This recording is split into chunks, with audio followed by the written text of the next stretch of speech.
وَإِنْ كَانَ ذُو عُسْرَةٍ فَنَظِرَةٌ إِلَىٰ مَيْسَرَةٍ وَأَنْ تَصَدَّقُوا خَيْرٌ لَكُمْ إِن كُنتُمْ تَعْلَمُونَ۔ وَإِنْ كَانَ ذُو عُسْرَةٍ اگر کوئی تنگ دست ہو، تنگی والا ہو،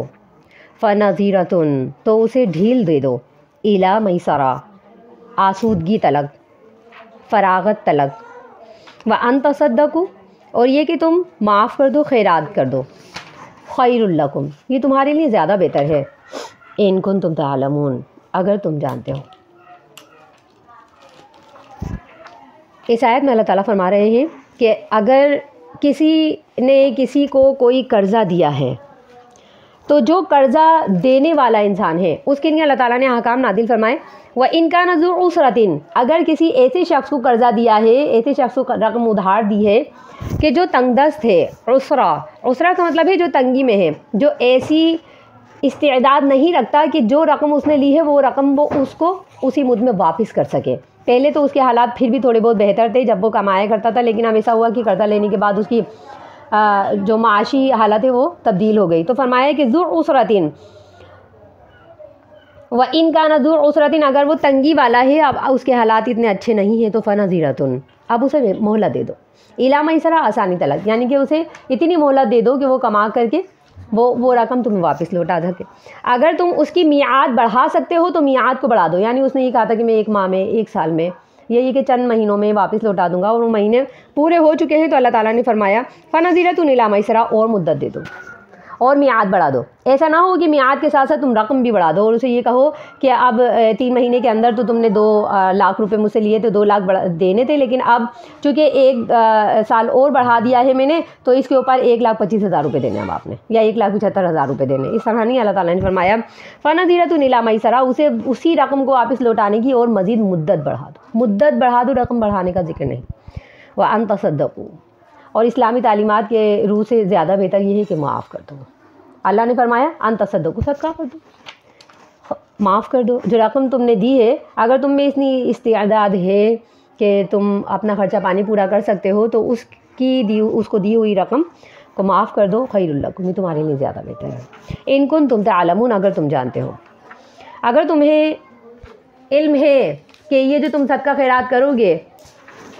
اور تم جانتے ہو، دین سے واقف ہو کہ اس کی افادیت کیا ہے، اس کا فائدہ کیا ہے کہ جو تم معاف کر رہے ہو، تو اس فائدے کو اسلامی نظریے سے ہم جان لیتے ہیں۔ نبی صلی اللہ علیہ وسلم نے فرمایا جو شخص غریب مسلمان تنگ دست کو قرضے کی مہلت دیتا ہے یا معاف کر دیتا ہے تو اللہ تعالیٰ اس کو قیامت کے دن اپنے عرش کا سایہ نصیب کریں گے، اور اس سایہ کو وہ سایہ نصیب کریں گے جب اللہ کے عرش کے علاوہ کوئی سایہ نہیں ہوگا۔ اللہم اجعلنا منہم۔ ابو قتادہ رضی اللہ عنہ کا یہ لفظ ہے کہ اللہ تعالیٰ اس کو حشر کی سختی سے محفوظ رکھیں گے، یہ مسلم کی روایت ہے۔ یعنی حشر والے دن جتنے بھی سخت انسان کے اوپر معاملات آئیں گے تو اللہ تعالیٰ اس کو اس سختی سے محفوظ کریں گے۔ اگر کوئی کسی کو قرضہ دیتا ہے اور قرضے کے اندر یا تو مہلت دے دے، اور اگر مہلت بھی نہ وہ برداشت کر سکتا ہو اور اس کے پاس اتنی مالیت ہی نہ ہو، اس کو معاف کر دے تو اللہ تعالیٰ اس کے اوپر قیامت کی سختیاں بھی یعنی اس کے اوپر آسان کر دیں گے اور محفوظ رکھیں گے اور اسے اپنے عرش کا سایہ نصیب کریں گے۔ قرض وصول کرنے میں نرمی کرے اور اسے ڈھیل دے دے تو جتنے دن تلک وہ قرض کی رقم ادا نہ کر سکے گا اتنے دن تلک ہر دن اتنی ہی رقم خیرات کرنے کا ثواب ملتا رہے گا۔ سبحان اللہ۔ یعنی کہ جتنی رقم وہ معاف کر رہا ہے، یعنی جتنی رقم جتنے دن تلک وہ اس کے اوپر مہلت دے رہا ہے، یعنی اگر اس نے 1 سال کے اندر ادائیگی کا وعدہ کیا تھا اور 1 سال کے اوپر کچھ ماہ اوپر ہو گئے، یعنی 1 ماہ 2 ماہ یا 3 ماہ اوپر ہو گئے، تو فرمایا کہ جتنے دن گزرتے چلے جا رہے ہیں اور وہ اس کو اتنی مہلت دیتا چلا جا رہا ہے تو ہر دن جتنی رقم اس نے اس کو دی ہے، یعنی اس نے اگر اس کو 25,000 روپے دیے ہیں تو ہر روز 25,000 روپے صدقہ کرنے کا ثواب اس کے نامہ اعمال میں چڑھتا چلا جائے گا۔ تو اس کو مہلت دینے کی نبی صلی اللہ علیہ وسلم نے فرمایا اتنی زیادہ فضیلت ہے۔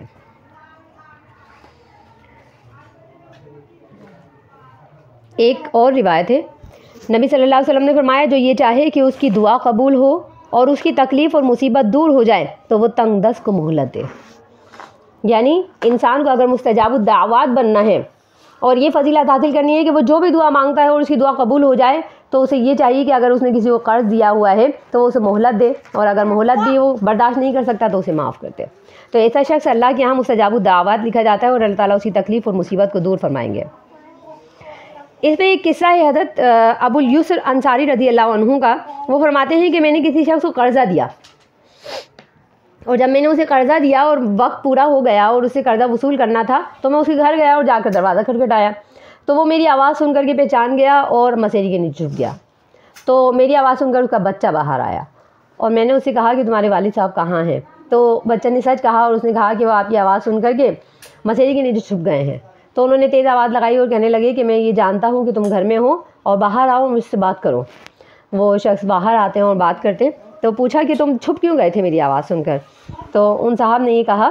وہ بھی صحابی تھے رضی اللہ عنہ، انہوں نے یہ کہا کہ میں نے چونکہ تم سے قرض لیا تھا اور اب میں اس کی ادائیگی کی طاقت نہیں رکھتا،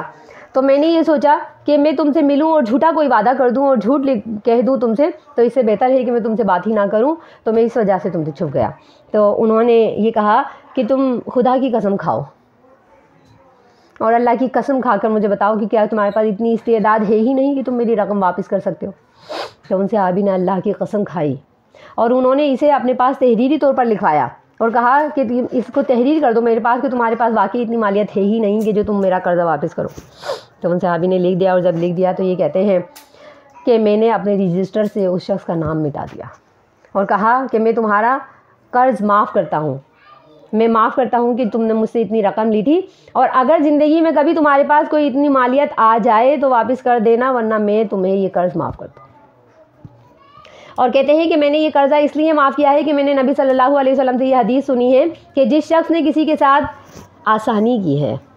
اور اسے مہلت دی اور اس کا قرضہ معاف کر دیا تو اللہ تعالیٰ قیامت والے دن اپنے عرش کے سائے میں اسے سایہ دے گا۔ تو میں نے یہ فضیلت سنتے ہوئے، یہ فضیلت مد نظر رکھتے ہوئے تمہیں تمہارا قرضہ معاف کر دیا۔ اب اس قصے سے ہمیں ایک چیز ملتی ہے کہ کوئی شخص اگر نیکی کی نیت رکھتا ہے، قرآن کی آیت ہے، اللہ تعالیٰ فرماتے ہیں من کان یرید الدنیا نؤتیہ منہا ومن کان یرید الآخرۃ نؤتیہ منہا، کہ جو شخص دنیا کی نیت کرتا ہے، جو شخص دنیا کے معاملات کو چاہتے ہوئے بس معاملات کرتا ہے، وہ چاہتا ہے کہ مجھے صرف دنیا مل جائے، تو اللہ تعالیٰ فرماتے ہیں نؤتیہ منہا ومن کان یرید الآخرہ، جو آخرت کی نیت سے کوئی کام کرتا ہے، یعنی یہ کہتا ہے کہ اللہ مجھے آخرت میں اس کا اجر اور ثواب دے، تو اللہ فرماتے ہیں نؤتیہ منہا، ہم اسے آخرت کا ثواب نصیب کرتے ہیں۔ اس سے ہمیں کیا ملتا ہے؟ ہمیں یہ بات ملتی ہے کہ انسان کی صرف نیت اگر خیر کی ہوگی تو معاملہ خیر کا اس کا قبول کیا جائے گا۔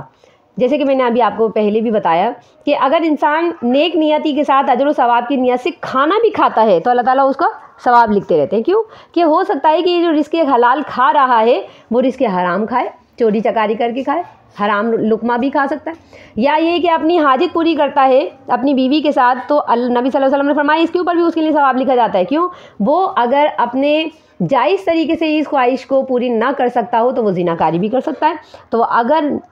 نیت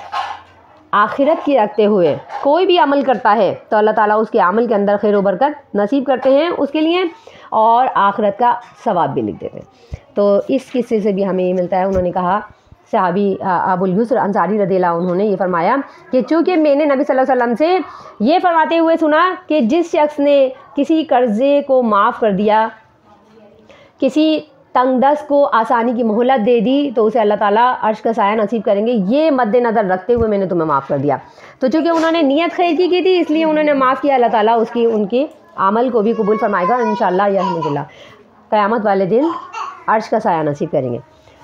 اسی طریقے کا ایک واقعہ ابو قتادہ رضی اللہ عنہ کا بھی ہے کہ انہوں نے کسی شخص کو قرض دیا، اور یہ حدیث کو مد نظر رکھتے ہوئے اور اس کی فضیلت کو مد نظر رکھتے ہوئے انہوں نے اس شخص کو معاف کر دیا۔ تو اس طریقے کے اور بھی قصے ہیں۔ اللہ تعالیٰ فرماتے ہیں کہ فنظرۃ الی میسرہ، جو شخص استعداد نہ رکھتا ہو تو اسے آسانی تلک مہلت دے دے، اور اگر ان تصدقوا، معاف ہی کر دو، صدقہ ہی کر دو، تو خیر لکم، تمہارے لیے زیادہ بہتر ہے۔ واتقوا یوما ترجعون فیہ الی اللہ ثم توفی کل نفس ما کسبت وہم لا یظلمون۔ واتقوا یوما، اور ڈرو اس دن سے، ترجعون فیہ